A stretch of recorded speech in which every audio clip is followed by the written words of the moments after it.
I was watching this Trump. Trump is not that funny anymore, and he's, destroying Earth, and he's, his shrinking base of loyalists is becoming, increasingly detached and unmoored from reality in a meaningful way. Um, and but this is one of the moments where classic Trump shines through. Um, and again, this doesn't excuse covering up the Epstein files, the Iran war, the destruction of the American economy, building a tech surveillance state, the likes of which no one has ever seen. All of those we still view as negatives. Arming Israel to do whatever the hell they want. We all view this as negative. However, you still see he's got a little bit of his charm left. There's a little twinkle of his charm. And here's what I mean by that. He brings in the young man, the young lifeguard who saved that kid in, I believe it was Laguna Beach. The kid was caught in a very rough surf. It was like a riptide or something. And the kid saves him. And the president of the United States brings this lifeguard into the Oval Office, which now, by the way, looks like a suite at the Wynn Hotel in Las Vegas because he's adorned it with gold. And he's sitting there and he tells the kid, that kid was lucky that I wasn't there that day because I would not have saved him. So that's the old Trump charm going. Because you get a glimpse into the inner workings of his mind when he brings the kid in and he goes, man, that guy was lucky that you were on duty that day. I don't know that I would have saved him. So that's the president of the United States bringing in a lifeguard who saved someone and then saying, I don't know that I would have done that. I don't know that I would have done that. So here we are. Let's just watch this again. It's actually beautiful. If you appreciate America the way I do, and you should, you live here. This is a beautiful moment where the president of the United States essentially tells someone who just saved the life of a child, he essentially goes, I don't know that I would have taken that course of action. Here he is, President Trump. This is very exciting to me. Now, it's so exciting to see something like this happen. He's a real hero. When you see that, I don't know if I'd do it. I wouldn't probably. I wouldn't. Yeah, you wouldn't. There is where this is when you realize the appeal of Donald Trump. Donald Trump, when he is at his best, does not pretend to be anything other than what he is, a deeply selfish person who would not risk anything for another human being. That's why when he walked around Walter Reed, he was like, why do these soldiers even do this? Why do they join the military? Don't they know there's money and pussy? America abounds with money and pussy. What are these idiots doing trying to protect America? Whatever you think of, like, the wars we've been in, the people who join the military, many of them largely believe that they're doing it to protect their friends, family, and fellow citizens. And the president of the United States goes, what? Why would they do that? Don't they realize there's crypto scams, there's money, and there's pussy out there? And that's really his worldview. Some would call it cowardly. He thinks, that's the way you have to operate. And he's probably correct. To become a billionaire and to basically do what he's done, you have to think like that. You cannot let other people, including your own children or any one of his wives, none of those people have ever been put before Donald Trump, which is why he was elected. It was so refreshing for people to hear, hey, guys, we're not putting on a show. I'm not telling you I'm a hero. Trump's like, this guy's a real hero. I don't know that I would have done it. I wouldn't have. Is what he said. He saved a child's life. He goes, I don't know that I would have done it. I wouldn't have. And, there's something about it that, when he comes down that escalator in 2016, and the entire history of modern politics has been very scripted and staged people who go, I'm doing this for you. I'm a selfless guardian of the national interest. I care about you, and that's why I'm here. I could have made a lot of money in the private sector, but I chose government, and that was every speech that I grew up listening to. Was like some guy who was like, or some gal who was like, by the way, there was money out there for me, but you know what I chose? I chose to do this because I want safer communities, stronger families. And Trump was like, listen, we're getting ripped off. That was his appeal. He didn't come down and go, hey, he was already a billionaire and he was on reality TV for years. So there was no way he could do that. He came down and goes, listen, we're getting ripped off. We should be ripping other people off. We should be ripping other. You're being lied to. We should be lying. Like he did this appeal. He's like, I'm not telling you I'm a hero. I'm not telling you. I'm not showing you. Some like crazy video of me. Standing. In like the aftermath of a hurricane, standing there going like. We got to do the right thing by the people that suffered in it. No, I'm coming down the escalator of a building I own, and I'm telling everybody that you should be richer than you are. And the reason you're not, and he wasn't wrong, is that we've all fucked you over. We've all been fucking you over.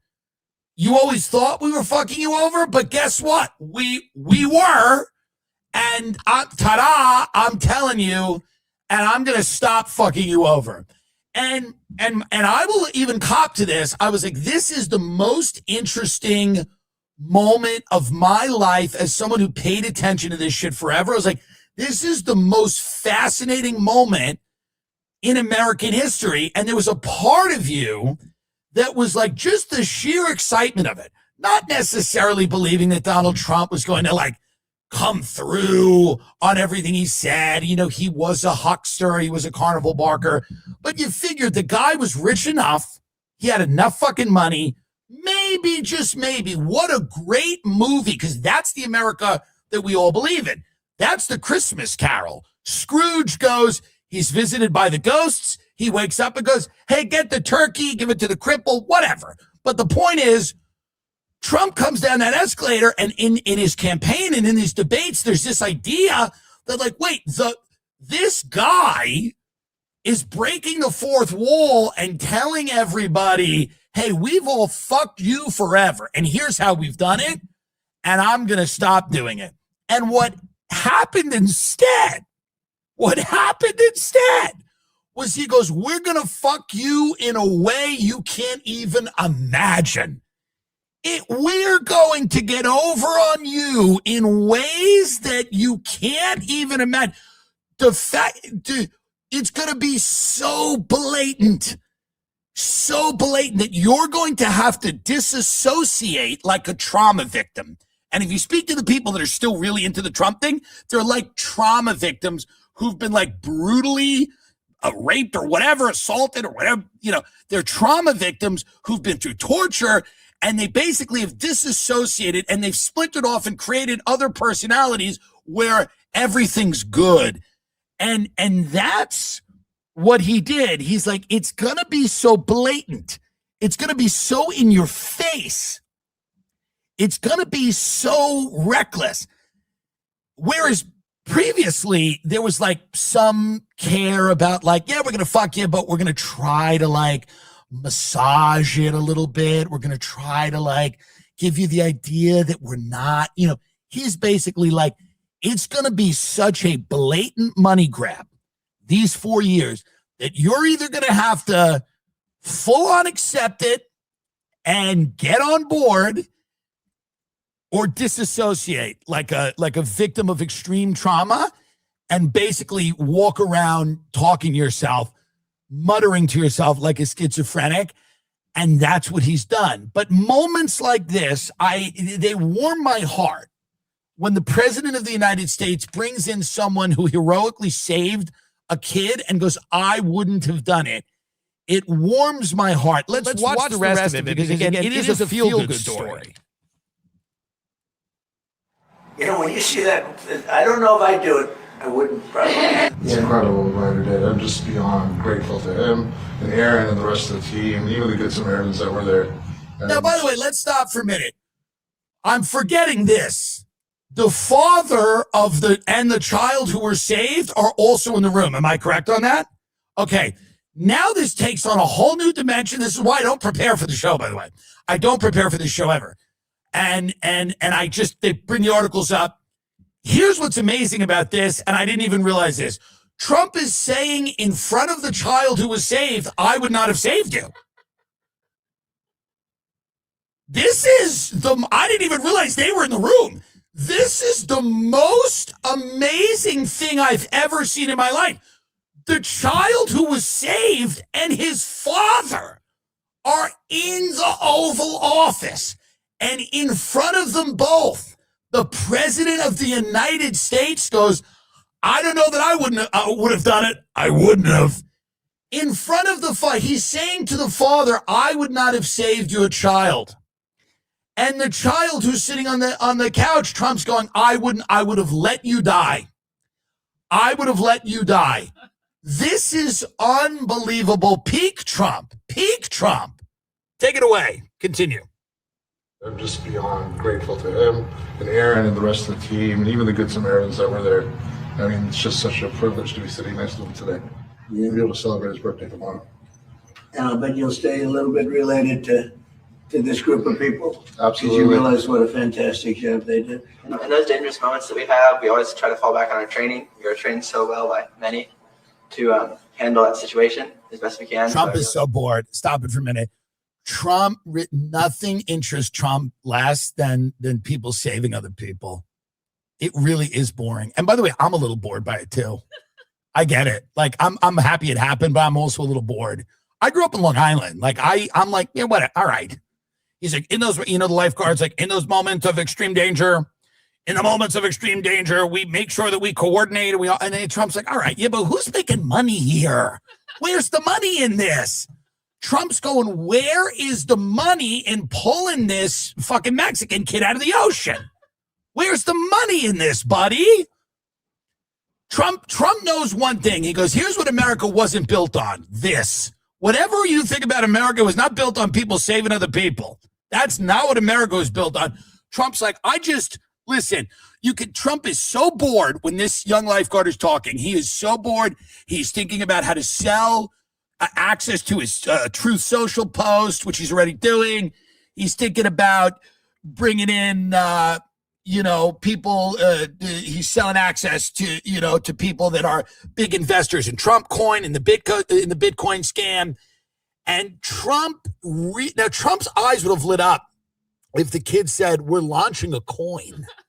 We're actually launching a crypto based on this event because we believe the event was so powerful that we are launching a crypto." And Trump's eyes would have lit up. He would go, really? That's fascinating. But nothing excites Trump less than a story. And by the way, there's a part of me that understands that. And it's not a part of me that I'm proud of, and it's not a good part of me, but it's the part of all of us that none of us admit that we have, where it's kind of like, it's the part of us where we go, yes, we know this kid's a hero and he did the right thing. And it's an amazing, it's the human spirit. And I'm even boring myself talking about the good thing the guy did. Let's continue. Our president, and by the way, I feel bad that our president kind of has to suffer through it. That's why he's going like, I wouldn't have done it. What are you getting out of this? Continue. The water as fast as I can. And for shaping my future, I want to be a firefighter in the future. The paramedic school. Trump's like, no money in that. We'll give him recommendations. They have some good recommendations. Go ahead. I hope that everybody can take away from this and try to help more people. Try to look out for everybody around you. No, and not this White House. Just try to help everybody out as much as you can. And they would rather do nothing else. Right? That's very good. I think it's great. This is very exciting to me. Yeah, You know, right, it's so exciting to see something like this happen. right, right, He's a real hero. right, right. You know, when you see that, I don't know if I'd do it. I wouldn't. Probably. Right, I wouldn't have saved you. You're lucky I wasn't on the He says that day. I don't know. he goes, "You're lucky." Yeah, you're he's lucky. a I real wouldn't hero. have been on. It's an Yeah, he amazing says thing. to a child. And he's a real lucky guy too. All right, get him out of there. I mean, he says to a child, "You're lucky I wasn't there that day." He's saying this is the first time the child has met the president of the United States. This is the first time the child has met the president of the United States of America, and he's saying, "You're lucky I wasn't there. I would have let you die," because that's what our country's about. You see why I'm sitting here in the Oval Office adorned with gold? It's not because I pulled a bunch of Mexican kids out of the water. In fact, I put a bunch of them in cages. There's a ton of people that look like you that are in a cage right now. So I mean, this is an interesting insight into the psyche of Trump. You don't get a lot of them, by the way. You think you would get more because we've, you know, so much of him is lore and mythos and whatever, and you know, it's such a show and it's such a, you know, it's so fun and it moves so fast. But every now and then you get a real insight into who the man is. And he really lets his guard down here and lets you know what he feels is important. Like when the kid's like, "I want to be a firefighter," and Trump's like, "What? What?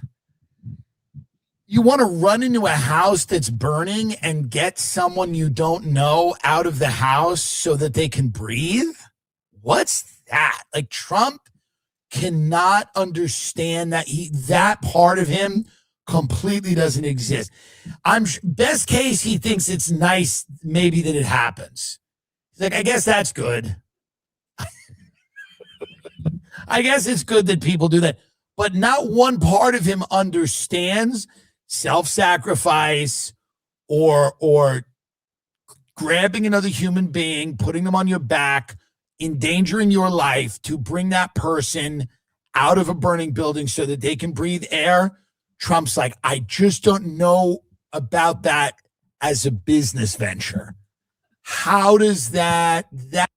Yeah, we'll stop right there. I think, well, Tim Dillon. I love how Tim Dillon. I love his humor. I love how he sees things, and you know, he's a comedian, and comedians just do a great. Good comedians just do a great job of, turning a normal event like that and seeing the humor in it, or seeing um the darker side of it, maybe that if you just watch it on on the surface, you don't really think about. So he pointed out some interesting things there about Trump, and how Trump sees things, and Trump looks bored, and he said something real funny. He would have been really excited if the lifeguard would have said, "Hey, I'm starting a new token, a new cryptocurrency based off of this event, right? We're gonna call it, I don't know, lifesavers." Right? I don't know. So this clip was real funny. I just wanted to kind of watch it with you guys. Go ahead and subscribe to the channel. Like I said, subscribing, it really helps the channel grow, helps the channel out a lot. Like the video and comment down below on this video what you think of it. And thanks again for watching Tommy's Take. We'll see you again next time.